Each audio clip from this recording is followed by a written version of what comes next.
6 de noviembre de 1985, el día que tomaron el Palacio de Colombia.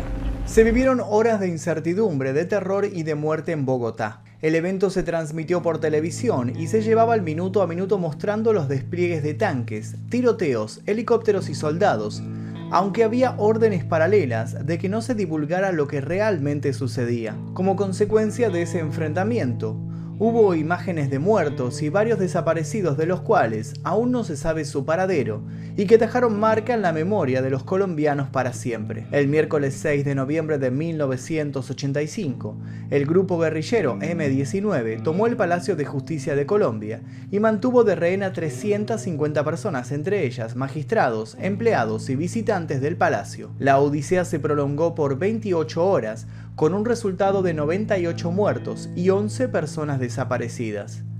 El presidente de turno, Belisario Betancur, no quiso negociar con los guerrilleros y pensó en retomar el Palacio de Justicia por la fuerza. De esa manera, y como era de esperarse, las cosas se le escaparon de las manos. No nos olvidemos que Colombia en 1985 aún contaba con Pablo Escobar como fondo de ese escenario, y desde ya tuvo mucho que ver con este hecho histórico imborrable. Las manos del narcotráfico estuvieron enredadas en el Palacio de Justicia. Para entender las causas que llevaron al grupo guerrillero M-19 a tomar el palacio, se tendría que ver y entender este hecho histórico en particular. ¿Cuál era la importancia de esa edificación? ¿Qué albergaba dentro? Bueno, pues dentro del Palacio de Justicia se encontraban los expedientes necesarios para los procesos de los extraditables. Se les llamaba así al grupo de narcotraficantes liderados por el patrón del mal. 6 de noviembre se cumplen 40 años de la toma del Palacio de Justicia. Y por supuesto en las Cortes hay un homenaje a quienes murieron, los magistrados que murieron en la toma del M-19.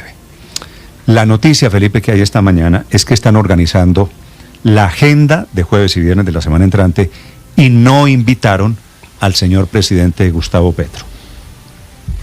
¿Qué quiere decir? Me parece muy bien. Esto quiere, Felipe, esto por supuesto quiere decir algo. Le voy a contar por qué la molestia, especialmente en la Corte Suprema de Justicia, cuyos magistrados fueron las principales víctimas de la toma de 1985 del M-19. Pregunto en la Corte Suprema de Justicia, ¿por qué no está invitado el presidente Gustavo Petro? Y me cuentan, Felipe, el siguiente cuento. El presidente fue a hablar a la presidencia de la Corte Suprema de Justicia hace unos meses, cuando el magistrado Chaverra, ¿se acuerda del magistrado? Sí, me acuerdo de esa reunión. Cuando le dijo que no era coherente que hubiera un negro conservador. No quiero ponerlo en esos términos porque al magistrado Chaverra este término le molesta, pero ilustra perfectamente quién es el magistrado Chaverra, porque el presidente le dijo que era inexplicable que hubiera un negro conservador. ¿Se acuerda del magistrado Chaverra? Me acuerdo perfecto, sí. Cuando el magistrado Chaverra era presidente de la Corte Suprema, el presidente fue a hacerle una visita. Y hay en la presidencia del magistrado Chaverra, en la oficina del magistrado Chaverra, un cuadro alusivo a la toma del Palacio de Justicia. Claro, sí. Que ese claro, cuadro, en la presidencia de la Corte no, claro, que ese cuadro seguramente lo han visto quienes han tenido la oportunidad de ir a la presidencia de la Corte Suprema de Justicia. Se queda mirando ese cuadro el presidente Gustavo Petro, presidente de la República, con el presidente de la Corte Suprema. Y el presidente de la República le dice: una genialidad del M-19, una genialidad del M-19, una genialidad del M-19. No puede ser. Esa frase. No puede ser, Néstor. Pero refleja lo que el presidente piensa, yo creo. ¿Cómo que no puede ser? ¿Acaso usted ha oído al presidente hablar algo sensato? Pero siga, Néstor. No puedo ser como una manera de decirlo, no porque entiendo, creyendo que no lo haya dicho. Entiendo que la frase lo que refleja es su asombro. Sí. Porque... Y tiene toda la razón en sentirse asombrado. Y tan grande fue el asombro del magistrado Chaverra. El magistrado Chaverra le dice al presidente: no fue una genialidad del M-19, fue una toma terrorista del Palacio de Justicia, una toma terrorista del Palacio de Justicia, toma en la que murieron 100 y pico de personas. Claro. un hecho criminal, violatorio, además de todas las normas, incluso de las de la guerra, pues. Como el presidente Petro saca banderas del M-19 cada vez que puede, Felipe, y como el presidente Petro se ha dedicado a reivindicar lo que hizo el M-19, y como el presidente Petro efectivamente cree que el operativo militar terrorista del M-19, el 6 de noviembre de 1985, fue una genialidad de Otero y de Almarales y de fulanito y de todos los que participaron, y Alfonso Yaqui y todos estos, ellos decidieron que no pueden invitar al presidente Petro para la conmemoración de un acto que ellos en la Corte Suprema de Justicia consideran que es un acto terrorista del cual ellos fueron las víctimas, y no quieren volver eso, que haya un homenaje del cual, que haya un homenaje respecto del cual los miembros del M-19 encabezados por el presidente Petro jamás han querido arrepentirse y pedir perdón. Pues bueno, si tiene esa expresión que usted está contando, Néstor, pues expresa el sentimiento que tiene el presidente Petro en relación con ese hecho, del cual siempre ha querido además zafarse diciendo que él estaba preso y que entonces él no sabía, etcétera. Pero la verdad es que a él le parece un hecho que está lleno de justificación, que es explicable en el contexto histórico de entonces. Grandioso. Claro, a él le parece realmente un hecho heroico, La digamos. frase que les estoy contando, Felipe, de una genialidad, la estoy citando entre comillas. Cuando a mí me contaron lo que decía el presidente Petro de la toma del Palacio de Justicia, noviembre de 1985, yo dije, a ver, echemos un poquito la película. Cíteme, por favor, lo que dijo el presidente. Y me dijeron varias fuentes lo que dijo el presidente, entre comillas, genialidad. Entonces el presidente Petro, han pasado 40 años y no solo no está arrepentido de eso, a diferencia de si usted habla, por ejemplo, con otros integrantes del M-19 de la época. Con Antonio Navarro. Si usted habla con Antonio Navarro, que tampoco estaba en Colombia en el momento de la toma, estaba en Cuba. Estaba en Cuba. Le habían hecho el atentado en el que perdió la pierna en Cali. Navarro no es tan cínico para decir que eso fue una genialidad militar. Es que, Néstor, la historia ni siquiera Vera Grave. De Colombia sería muy distinto si hubiera sido un líder distinto de la izquierda, llámese Antonio Navarro o Lucho Garzón o cualquier otro de los figuras de izquierda, el que hubiera alcanzado la primera presidencia de Colombia en cabeza de la izquierda. Pero volviendo a la noticia de la Corte Suprema, lo verdaderamente inexplicable sería que invitaran al presidente, conociendo su postura. ¿Para qué se van a permitir que los agravie y que convierta un acto que es un acto de conmemoración a las víctimas de un atentado terrorista? Mejor dicho, para decirlo más claramente, Felipe, el acto de la semana entrante en el Palacio de Justicia, en la Corte Suprema de Justicia, es para hacerle un homenaje a las víctimas, no para resaltar, no a los victimarios, no para resaltar el carácter genial de los victimarios. Lo de genial, digo, es por supuesto de la definición. La historia es la siguiente. Ahora, los homenajes van a ser el viernes. Muy bien que el presidente que no lo inviten, me parece los maravilloso. Sí, pero los actos centrales son el viernes 7 de noviembre. Ya sacaron un trino, ¿no? De hoy en 8 días, viernes 7 de noviembre, hay 2 eventos. Uno en la mañana en el Palacio de Justicia, otro a mediodía en la Catedral Primada de Colombia, que es la consabida misa por los 40 va años. Va a ser muy diciente. No invitaron al presidente, pero hay que decir que el presidente tampoco estará en Colombia en esa fecha, porque el presidente llega el 4 de noviembre al país y el 5 se va para Brasil. Vuelve a Colombia el 8 a la cumbre Unión Europea. Se va a la cumbre ambiental. Si me permite, Ricardo. Sí, señor, la COP29. Si me permite, el viaje del presidente es el motivo para decir, no estoy y entonces no me inviten. Sí, al cabo que ni quería. La razón es otra. Oportuno el viaje, pero sí es mejor que no vayan, Néstor. Realmente genera una tensión. Aún, digamos, si tuviera una actitud mucho más empática con las víctimas, aún así genera una tensión porque, por supuesto, pues él, quiera o no, representa a los victimarios de semejante tragedia nacional. Entonces, pues los eventos que va a haber, claro que van a ser para recordar a los magistrados, para homenajearlos, para lamentar su muerte, para tratar de que una cosa tan cruel nunca vuelva a ocurrir en Colombia.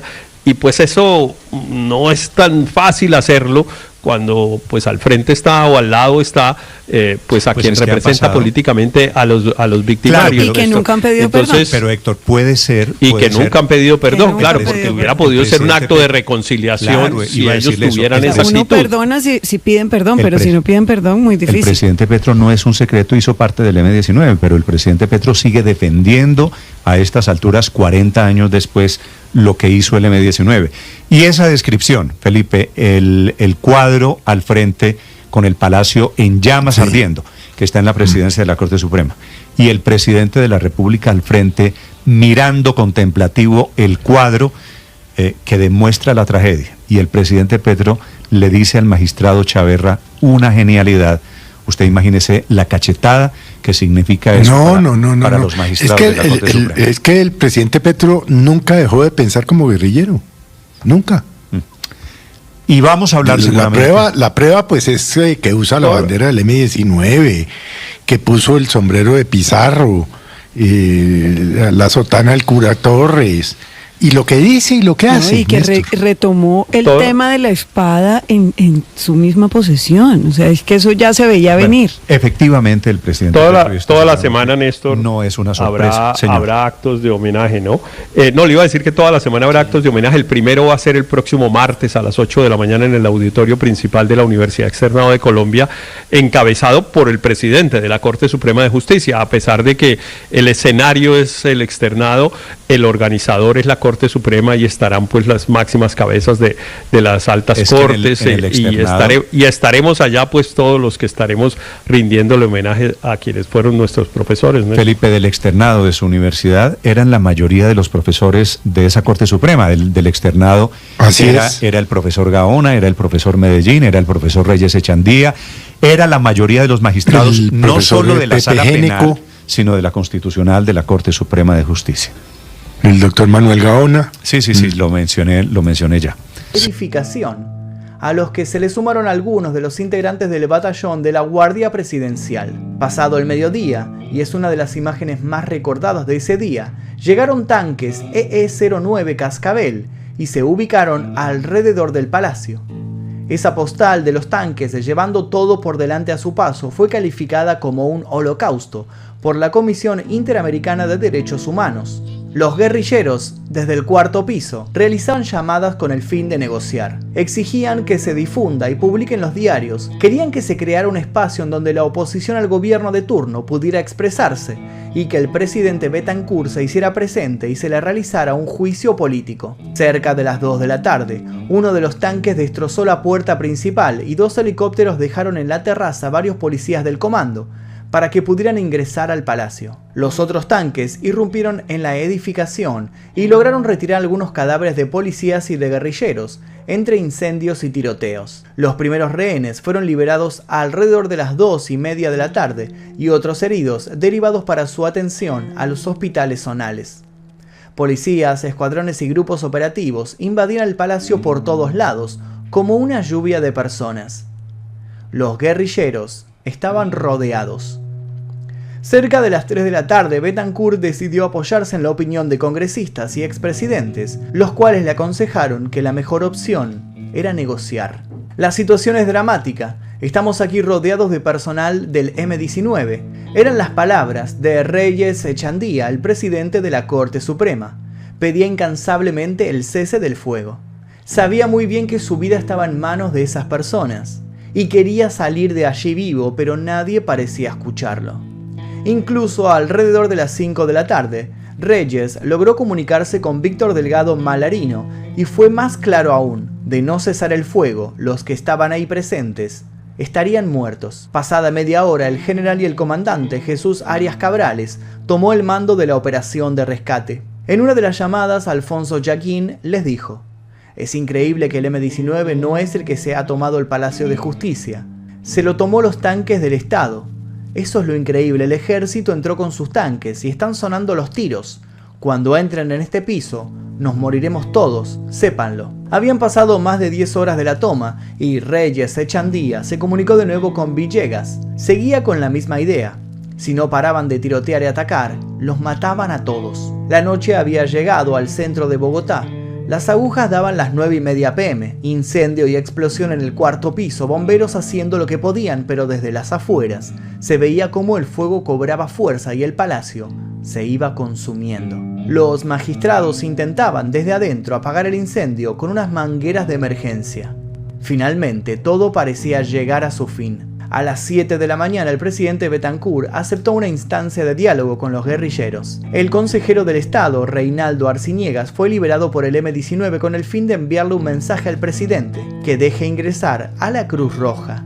Vega Uribe, el oficial del Ejército Nacional, declaró que la toma y la retoma del palacio había finalizado. Lo peor había terminado, o al menos eso se creía. Los periodistas accedieron al palacio y mostraron todo el escenario entre cadáveres calcinados y baleados. Betancur culminó con discursos en donde asumió su responsabilidad por los hechos. Finalizada la toma en la reconstrucción de los hechos, había cosas que no cerraban. Faltaban muchas cosas y faltaban también personas. Muertas o vivas, habían desaparecido. En la actualidad todavía es un reclamo vigente. El paradero de las personas que no se han vuelto a ver, magistrados, personal de cafetería, policías y también miembros del M-19. Se han encontrado videos en donde se los alcanza a ver con vida en el acto mismo del rescate, pero nada se sabe al respecto de lo que pasó con ellos.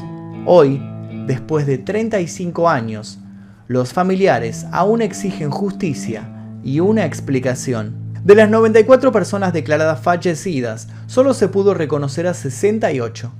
Muchos cuerpos estaban carbonizados por los incendios desatados dentro del palacio. Muchos de estos cadáveres tuvieron como destino la fosa común en el cementerio del sur. Dado el contexto, en 1985 no se contaban con muchas herramientas para la identificación de estos cuerpos. La voz del entonces presidente de la Corte Suprema de Justicia será uno de los recuerdos imborrables de los colombianos, pidiendo por favor que dejaran de disparar, que su vida y la de los demás que se encontraban en ese lugar corrían peligro. Él no fue escuchado a tiempo. Con los años, se supo incluso que Reyes no debía asistir ese día al palacio. Había sido casual su presencia allí en ese momento, porque justamente ese día de la semana, él debía trabajar desde su casa. La toma duró 28 horas. 28 horas de tensión, de incertidumbre y de muerte. El grupo M-19 fue tan responsable como el Ejército Nacional por su desenvolvimiento ante la situación. Hoy toca hacer memoria, recordar a las personas que ya no están y reclamar justicia para que aparezcan los desaparecidos. Y hasta aquí el video de hoy, espero que les haya interesado esta historia que estuve contando, que ustedes me la pidieron muchísimo en los comentarios, así que bueno, decidimos hacer una investigación y contamos los sucesos. Si les interesó, les pido por favor que dejen su like aquí debajo, se suscriban si todavía no lo hicieron y activen notificaciones. Les voy a dejar un par de recomendaciones aquí para que sigan haciendo maratón en este canal. Sin nada más que decir, me despido. Mi nombre es Magnum Mephisto y esto fue El Día Que.